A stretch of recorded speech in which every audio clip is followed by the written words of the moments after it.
Black lives matter. Spirituality is political. Magic is change. Those three sets of three words are so important that I wanted to say them first. Hey viewers, my name's Cara. Welcome to my channel. Today we're talking about racism and being an anti-racist. Several years ago now, on my YouTube channel, I made a video talking about feminism and talking about the fact that I'm a feminist. And that, I think, was one of the first times that I had spoken about it so explicitly on my channel. And I remember getting a few random sort of hate mail comments after that. And while I do not remember the names of the people who sent them because they got blocked immediately, I remember the basic point of what they said to me, and it's stuck with me ever since. And what was said to me at that time was that certain people out there in YouTube land believe that I should not talk about feminism and social justice because, they said, my channel is about paganism and witchcraft, not, and I quote, about progressive ideas of how the world should work or how society should work. Now I'm not sure what the exact quote was. But basically I was being told I shouldn't talk about feminism, social justice, racism, classism, sexism, any of these things, homophobia, transphobia. And it was because in their mind, paganism and witchcraft isn't about that. Now this took me aback at the time because I had always been talking about prejudice against pagans. I had been talking about my identity as a queer pagan and the intersections of that. And I thought, no one's ever gotten upset about me talking about LGBTQ plus community. And there are many, many other letters in that now. I say that to be as quick as possible. But no one's ever, gotten upset about me talking about being a queer pagan. No one's ever gotten upset about me talking about different types of paganism. But here people were getting upset about me saying that I am a feminist and saying that we're not about those things. Although to me, we've always been about those things. We are a minority community as pagans and witches, although we may not be minorities in any other sense. As a religious group, we are a minority. And people before us in paganism have certainly fought for our rights and had to be political. It has always been a political issue. And so for me personally, I chose to word the second three words that I said at the beginning of this video as spirituality is political because that is how Laura worded it in their video. I will link to Aquamarine 18 and different resources and videos that they link to in the description of that video refer to it in those words. But I also like to say, as I have heard it from other people, that what is personal is political, and therefore the political is personal. But that was more than three words, so I wanted to bring them all down to three words and keep them a little more concise in that way. But I think a big thing for a lot of people is that we also talk about wanting the separation of church and state. And I think that makes people think that our spirituality should also therefore have nothing to do with politics. And that is a very misleading line to draw. Separation of church and state is about the government not being able to tell us what to do on the basis of whatever religion is determined acceptable by the government. Whereas our individual spirituality absolutely is political. Our personal politics absolutely do inform our spiritual practice, or I believe they ought to. For me personally, it's about making my actions in line with my beliefs, walking the talk, all of those catchphrases that we've ever heard. And for me, it's also about magic being about change. Different definitions of magic state in different people's words that magic is the art, or sometimes the art and science, of causing change to occur in accordance with the will. Or some people, I believe I heard this one from Starhawk, have defined it as magic is the art of changing consciousness at will. And when we change our consciousness, we create change in the world around us because we change how we interact with things, how we react to things.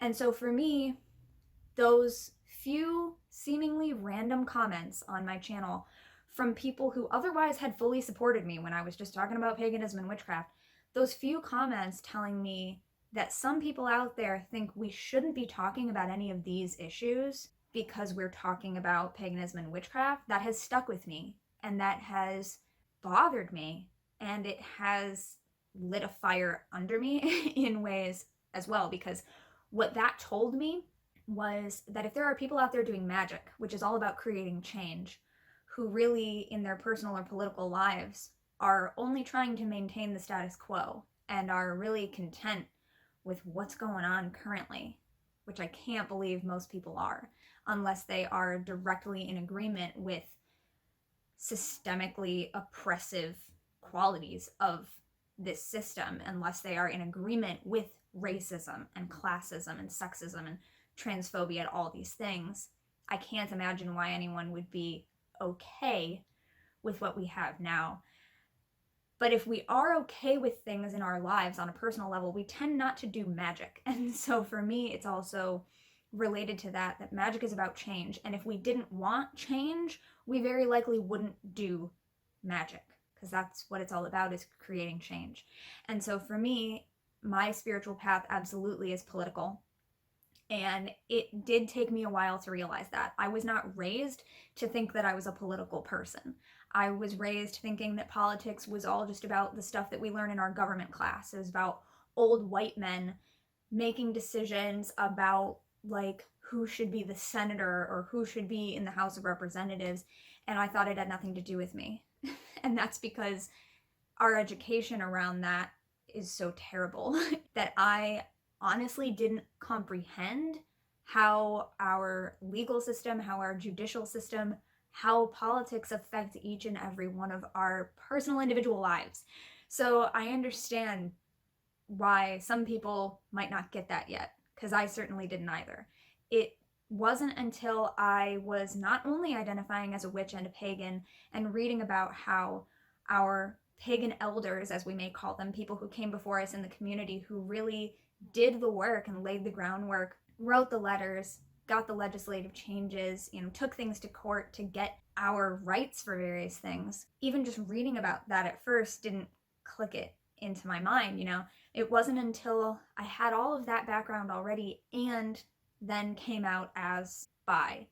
And now I still identify as bi or also pansexual. At first, I wasn't into the word pansexual. I had to come to my own sort of realizations about that. Now I identify as both or as queer. But it wasn't really until I was in college and I was, going around collecting signatures on a petition with a friend of mine to get the issue for same-sex marriage on the ballot in my home state of Ohio, that I really started realizing my role as a political person, or even just that my personal identities are politicized. And I feel like that's something we don't talk about enough.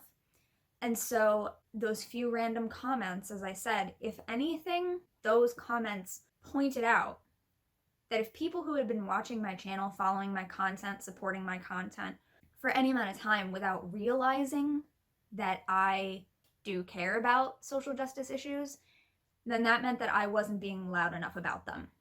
It meant that I wasn't talking about them enough. And I admit that due to my anxiety, and specifically the way that my anxiety behaves around things like YouTube and internet comments, I have always been quite careful about when I say things, how I say things, how much I talk about them. And I'm beginning to realize more and more, and it started with those comments several years ago and every other time since then, that that is a problem. That if people can still not know how I feel about these things, it means I'm not talking about them enough. I'm not being loud enough about them. I'm not giving them the time that they are due. And that, in large part, is why I wanted to start this video with the 3 words, Black Lives Matter. Because they fucking do, okay? And we're here to talk about being an anti-racist. We're here to talk about opposing police brutality, maybe most specifically against Black people. I would also say very specifically about toward Indigenous people, because it is an ongoing systemic issue. It is not that these things are happening more now than they were 10 years ago. It's that we're talking about them more. It's that people are learning more about them. People are recording it more on their smartphones. It's being put directly on the internet more. It's more difficult to hide now, when those of us who benefit from the bullshit that the system creates, specifically those of us whose skin is white, benefit from these systems whether we like it or not. Doesn't mean that we have to like it, but we have to recognize that we inherently benefit from the ways these systems have been set up. Because as some people have said as well, and I talked about in an Instagram post that I posted yesterday from the time I'm recording this, I don't know if there's an exact quote because I've seen it worded many ways. I don't know if there's one specific attribution for it or how it was originally stated, but you may have heard before that the system is not broken. It is working exactly the way it was designed to work. It was never designed to benefit Black people. It wasn't designed to benefit Indigenous people. It wasn't even designed to benefit women. It wasn't designed to benefit queer, trans, gay, lesbian, bi, pan, any of that. Wasn't designed to benefit those people. Wasn't designed to benefit disabled people. It wasn't designed to benefit most people. And that's something we need to recognize in order to not even fix it, right? Because again, it's not broken. If it ain't broke, don't fix it is also a thing that people say. So if the system's not broken, that's how we get people wanting to uphold the way that it already is. It's not broken. We can't fix it. We have to dismantle it and start over. And so this is something that I am still a lot of the time I have to get myself ready to talk about these things.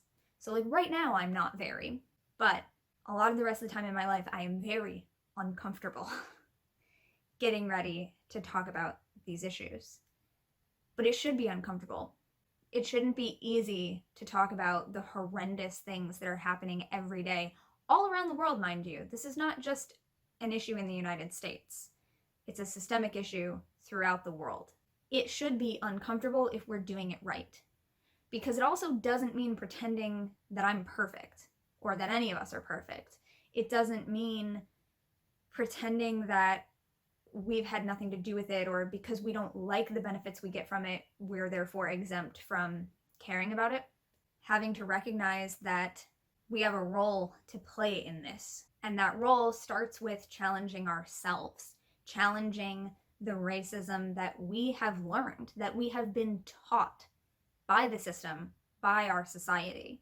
And so committing to being an anti-racist, or even, I would say, committing to learning how to be an anti-racist, means committing to challenging racism whenever and wherever we see it from other people as well as within ourselves.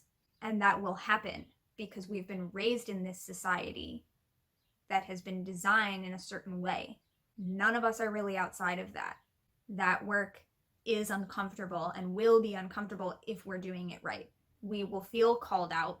We will feel like we fucked up, because we probably have fucked up and we probably are going to continue to fuck up. But it shouldn't be for lack of trying. So that's why I say committing to learning how to do better at the very least. We don't have to be perfect immediately. I don't think any of us ever will be perfect. I certainly am not. I certainly am still learning about all of these issues, but they're important. They're important to me. And as much as I am afraid of having to argue with people on the internet who don't want to learn, who don't care, who are just here to be jerks on the internet because it's anonymous and they feel like they can be, it's important.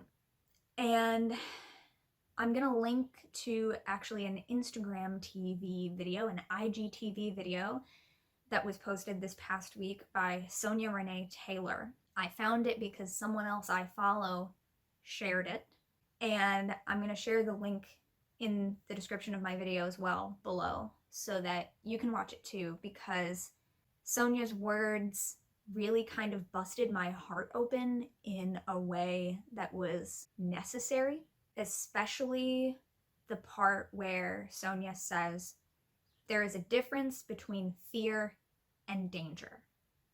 And you can go and watch the video yourself and listen to what Sonia had to say. But I just want to point out that part specifically is when something in me cracked in a good way. Something that allowed me to actually see something differently than I had before. There's a difference between fear and danger. And the point that was being made there was that we might be afraid. Even as a white person, I might be afraid of talking about these things. I might also have my own fears and anxieties around dealing with the police, and I do. But just because I am afraid doesn't mean that I am actually in any danger. And that was a huge distinction and a huge eye-opener for me. So I want to thank Sonia for that. I'm also going to link a big old document that I found through a friend of mine sharing a post, and that post had a link in the person's bio on Instagram that led to this huge document of anti-racism resources for white people. Okay? I'm going to link you to that too. It's a huge document. I've been going through some of it slowly, reading a couple articles every day. It's got recommendations for stuff you can watch on Netflix or Hulu or, other ways that you might be able to get a hold of it. It's got book recommendations, accounts to follow on Twitter, Instagram, wherever you may be, wherever those people or organizations may have social media presence. So I've followed a handful of those, but I'm still going through the list a little at a time, and there's so much there because there's so much for us to learn. There's so much work that needs to be done, and we can't just sit here and not do it. And I also can't just sit here and not talk about it because I have a platform, I have an audience, and it's not Black people's responsibility to constantly teach us how to support them. There are resources specifically for us to learn about these things, and we need to share them with each other, and we need to talk to each other about these issues. So that's why I'm doing this. And I always have to remind myself that when I do get afraid, when I do have my anxieties flare up about, I don't know, if I post a video about this on YouTube, I know I'm gonna get hate comments, and those always really flare up my anxiety and they ruin my whole day. Oh, guess what? My day might be ruined, but I'm alive because I'm not in danger from these systemic issues. As a woman, yeah, there are issues, but as a queer person, there are issues. As a witch, there are issues, but my skin is white. So I'm always having to remind myself that even when I'm afraid, I'm not in danger. And when I'm afraid, it's not about me. I get anxious about mentioning that I'm vegan because some people get really upset about that. I get anxious talking about feminism. I used to get anxious talking about witchcraft. I still get anxious talking about witchcraft out and about in the real world, IRL, It's what I do here on the internet, so I'm very used to it here, but there's always that little bit of nervousness out in the real world when I meet just a random person and they're like, oh, what do you do?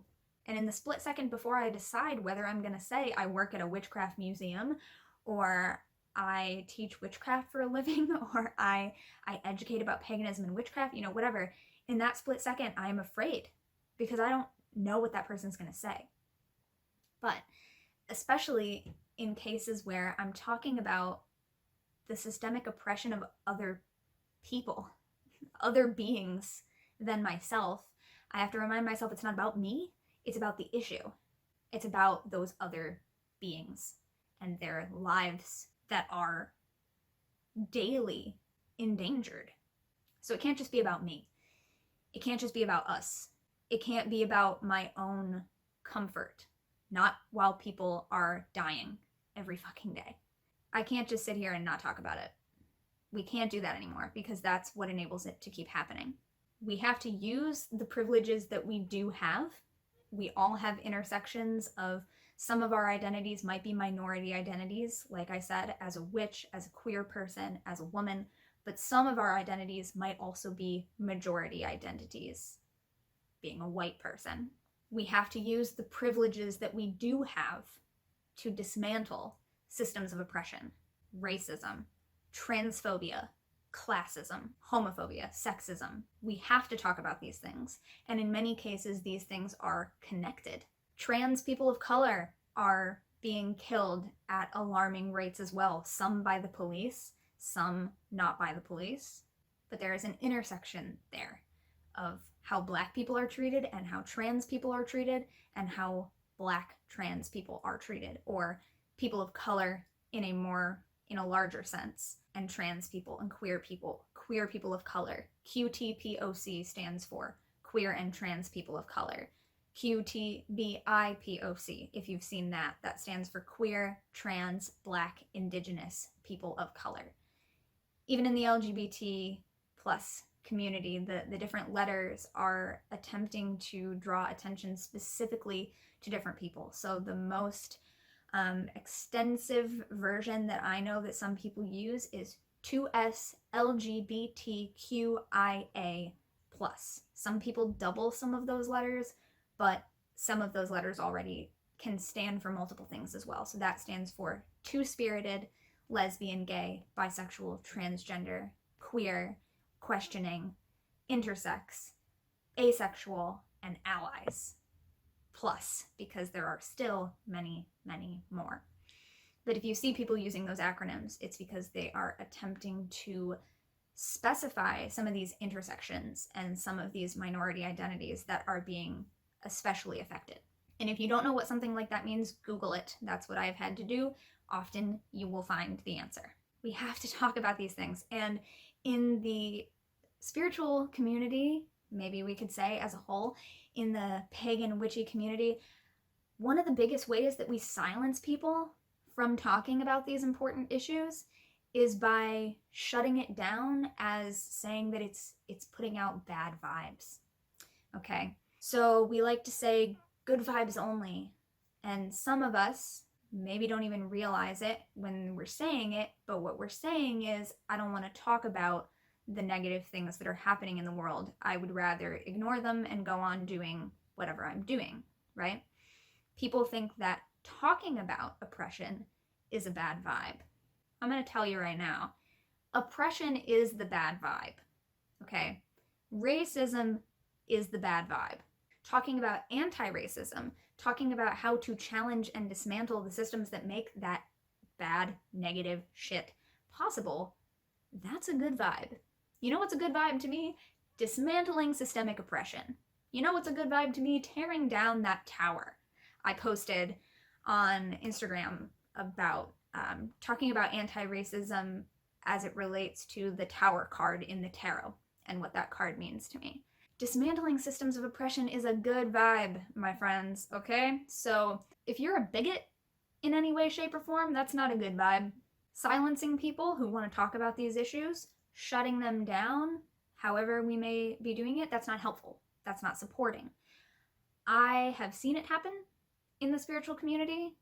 I have also personally had it happen to me when I've talked about things like mental health. I've had someone message me about how me sharing about my own mental health struggles is a bad vibe. And they called me names. And they were really negative to me, which seems a little bit hypocritical or strange. That is someone who has been taught how to use good vibes only to silence people. And it's really unfortunate because that's not what we ought to be doing. That's not support. That's not making the world better. We should not be silencing ourselves because oppressive systems are already doing it for us. We don't need to do their work for them. I believe that my feminism and my witchcraft should be intersectional.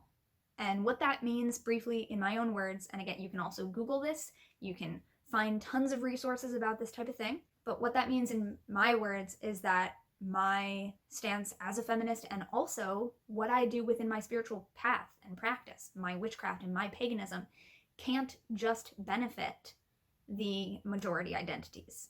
They can't just benefit white people and continue to do harm to all other races. Can't just benefit men. Can't just benefit able-bodied people. Can't just benefit neurotypical people. Can't just benefit cisgender heterosexual people.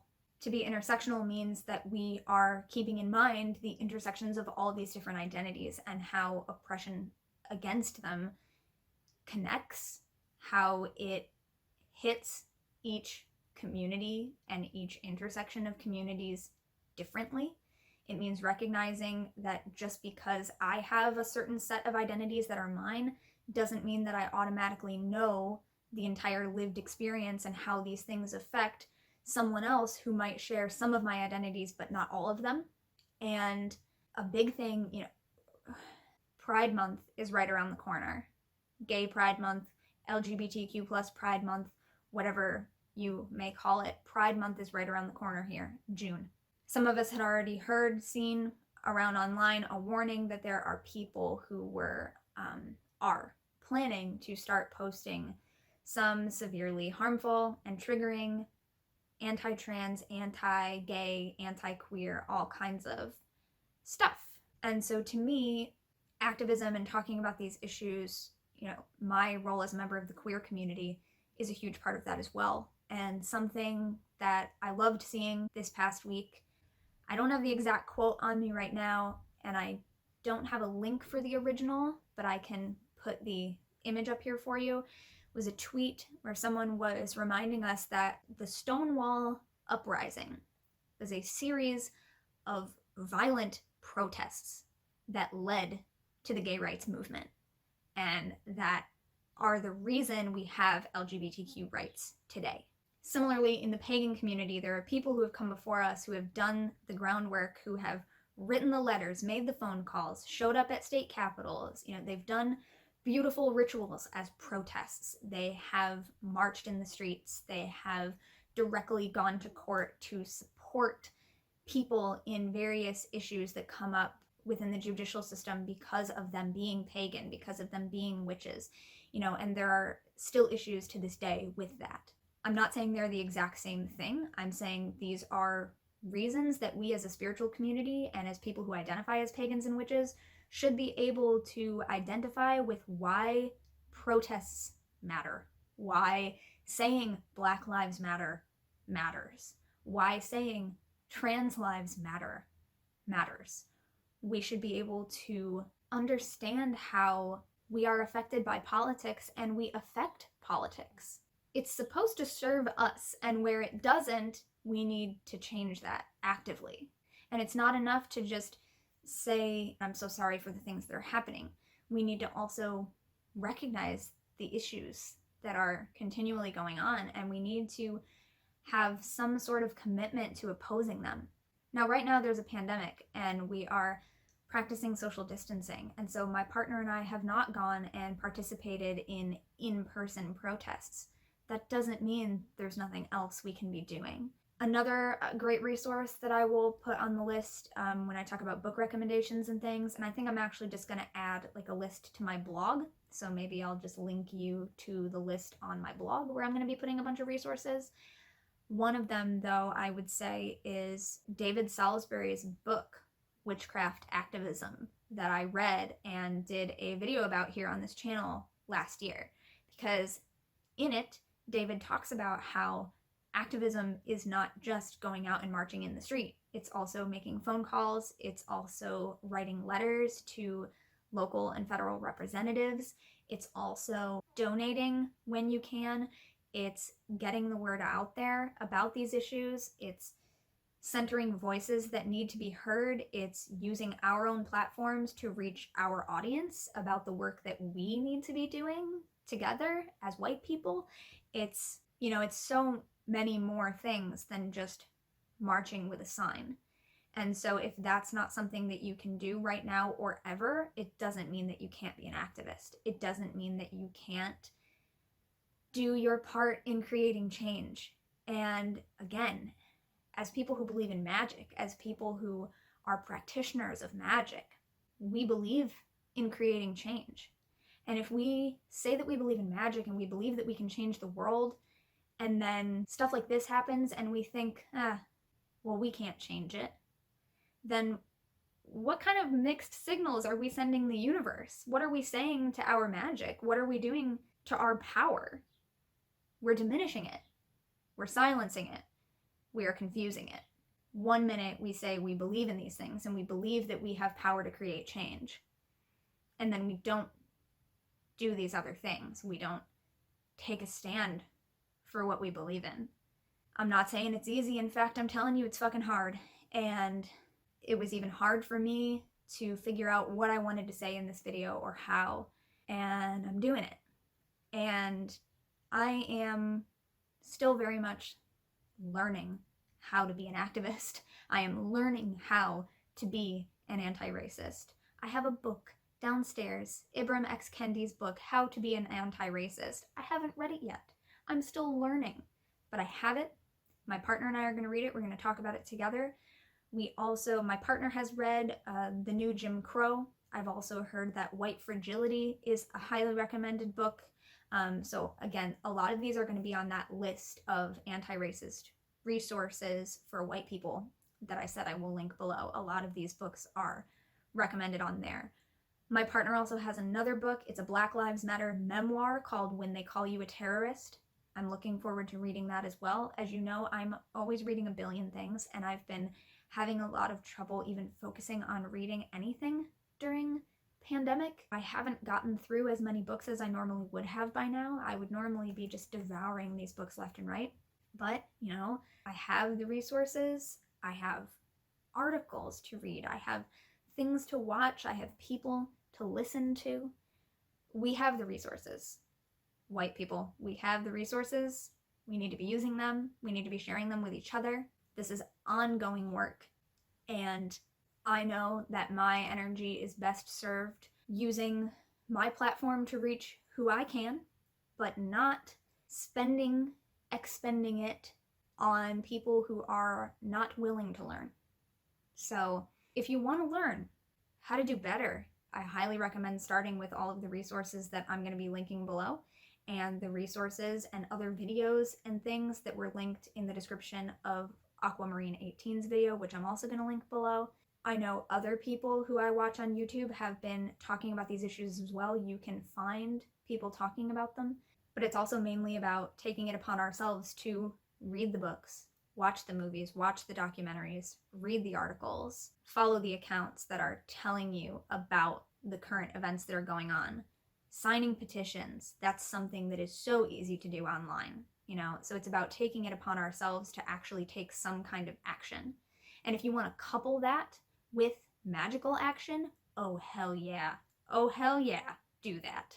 I will also link below Laura Tempest Zakharov's blog. I will link her sigils tag specifically so that it'll show you all the posts that she has done with sigils, some of which are specifically for intentions related to this. There is a sigil for protecting protesters. There is a sigil for the dissolution of hate.